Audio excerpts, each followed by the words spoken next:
Bonjour à tous et à toutes, ici Savage Beast pour les chroniques de la bête sauvage. Alors, on va revenir dans la nuit de dimanche à lundi pour voir un petit peu où on en est au niveau des problèmes des émeutes en France. Mais auparavant, j'aimerais faire une digression et revenir à la base de tous les problèmes que l'on a à l'heure actuelle, enfin que vous avez à l'heure actuelle, mais qui s'exportent aussi dans les pays environnants, puisque c'est plus ou moins le même modèle que la France.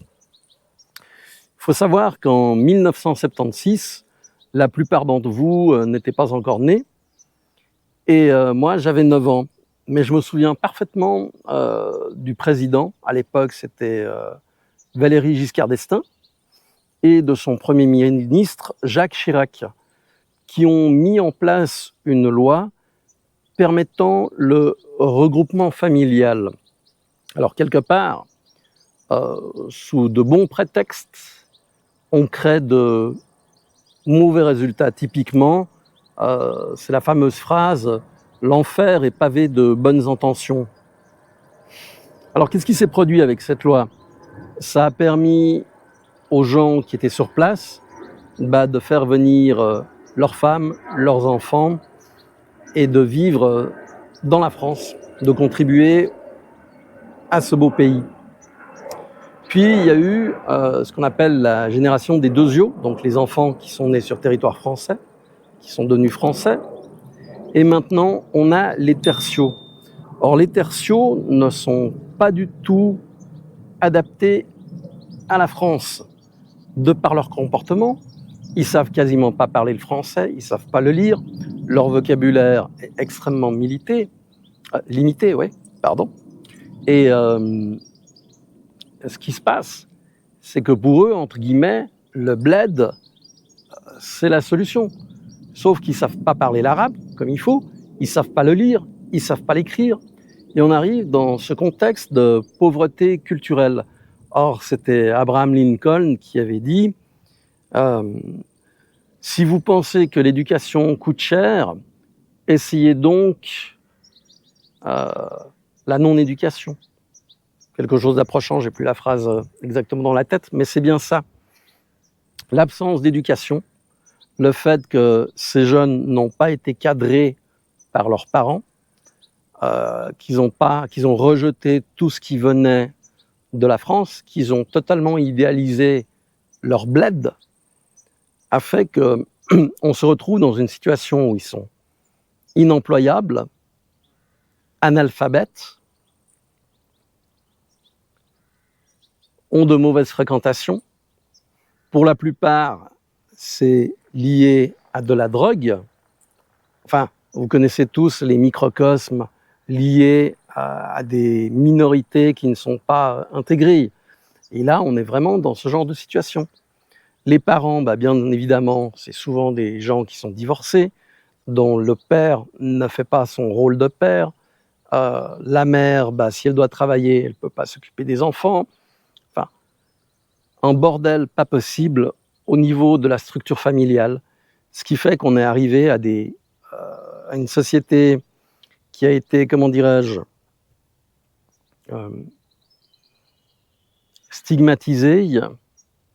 C'est devenu des ghettos locaux, même s'ils sont dans des HLM, ce genre de choses, et qui n'ont plus les valeurs. Il n'y a qu'à voir, ils ont détruit tout un tas de bâtiments qui correspondaient à du bien-être pour leurs cadets, pour que ces gens-là puissent avoir des vacances, les enfants, pour qu'ils puissent avoir des lieux où s'amuser, les centres de loisirs. Et tout ça a été saccagé. Ces gens-là sont clairement des barbares.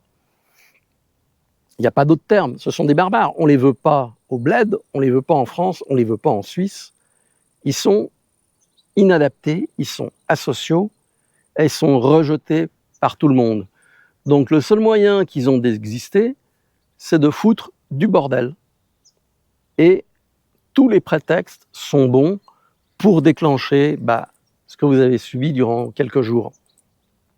Là où on se rend compte en fait que à partir du moment où tout est cassé, il n'y a plus rien à piller, ça va décrescendo.